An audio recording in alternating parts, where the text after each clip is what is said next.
செக்கரியா அதிகாரம் 8. எருசலேமை கட்டுவதற்கு ஆண்டவரின் வாக்குறுதி. படைகளின் ஆண்டவரது வாக்கு மீண்டும் எனக்கு அருளப்பட்டது. படைகளின் ஆண்டவர் கூறுவது இதுவே: சீயோன் மீதுள்ள அன்பு வெறியால் நான் கனன்று கொண்டிருக்கின்றேன். அதன் மீதுள்ள அன்பு வெறியால் நான் சினமுற்றிருக்கின்றேன். ஆண்டவர் கூறுவது இதுவே: சீயோனுக்கு நான் திரும்பி வரப்போகிறேன். எருசலேம் நடுவில் குடியிருக்கப் போகிறேன். எருசலேம் உண்மையுள்ள நகர் என்றும் படைகளின் ஆண்டவரது மலை திருமலை என்றும் பெயர் பெற்று விளங்கும். படைகளின் ஆண்டவர் கூறுவது இதுவே: எருசலேமின் தெருக்களில் கிழவரும் கிழவியரும் மீண்டும் அமர்ந்திருப்பார்கள். வயது முதிர்ந்தவர்களானதால் ஒவ்வொருவரும் தம் கையில் கோல் வைத்திருப்பார்கள். நகரின் தெருக்களில் சிறுவரும் சிறுமியரும் நிறைந்திருப்பார்கள். அவர்கள் அதன் தெருக்களில் விளையாடிக் கொண்டிருப்பார்கள். படைகளின் ஆண்டவர் கூறுவது இதுவே: இம்மக்களில் எஞ்சியிருப்போரின் கண்களுக்கு இவையெல்லாம் அந்நாள்களில் விந்தையாய் தோன்றினாலும் என் கண்களுக்கு விந்தையாய் தோன்றுமோ என்கிறார் படைகளின் ஆண்டவர். படைகளின் ஆண்டவர் கூறுவது இதுவே: இதோ, கீழ்த்திசை நாட்டினின்றும் மேற்றிசை நாட்டினின்றும் என் மக்களை விடுவிப்பேன். அவர்களை அழைத்து கொண்டு வருவேன். அவர்கள் எருசலேமில் குடியிருப்பார்கள். அவர்கள் என் மக்களாயிருப்பார்கள். உண்மையிலும் நீதியிலும் நான் அவர்களுக்கு கடவுளாயிருப்பேன். படைகளின் ஆண்டவர் கூறுவது இதுவே: படைகளின் ஆண்டவரது கோவிலை கட்டி எழுப்பும்படி அதற்கு அடித்தளம் இட்ட நாளிலிருந்து பேசிய இறைவாக்கினரின் வாய்மொழிகளுக்கு செவி சாய்ப்போரே, உங்கள் கைகள் வலிமை பெறட்டும்.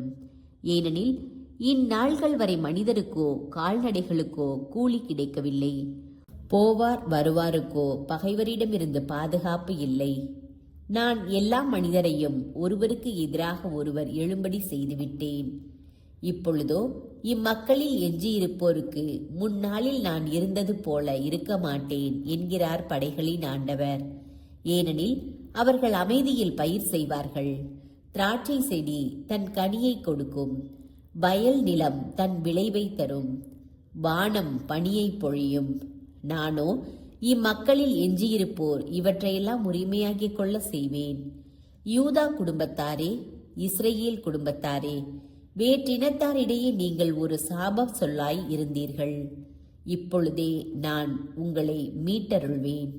நீங்களும் ஓர் ஆசி மொழி ஆவீர்கள். அஞ்சாதீர்கள். உங்கள் கைகள் வலிமை பெறட்டும்.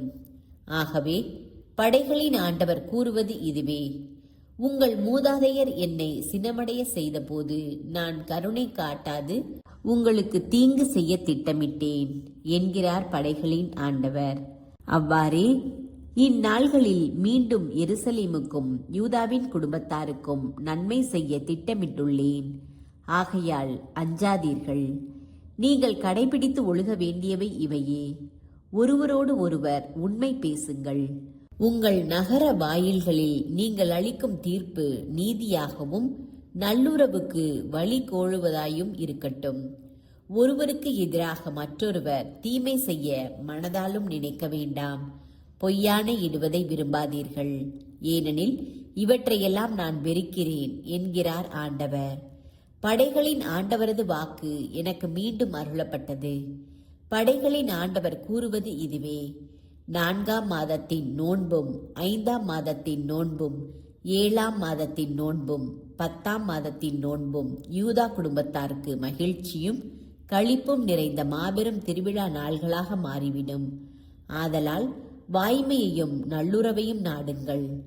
படைகளின் ஆண்டவர் கூறுகிறார்: மக்கள் இனங்களும் பல நகர்களில் குடியிருப்போரும் கூட வருவார்கள். ஒரு நகரில் குடியிருப்போர் மற்றொரு நகரினரிடம் சென்று, நாம் ஆண்டவரது அருளை மன்றாடவும் படைகளின் ஆண்டவரை வழிபடவும் தேடவும் நாடவும் விரைந்து செல்வோம், வாருங்கள், நாங்களும் வருகிறோம் என்று சொல்வார்கள். மக்களினங்கள் பலவும் வலிமை வாய்ந்த வேற்றினத்தாரும் படைகளின் ஆண்டவரை நாடவும் அவரது அருளை மன்றாடவும் எருசலேமுக்கு வருவார்கள்.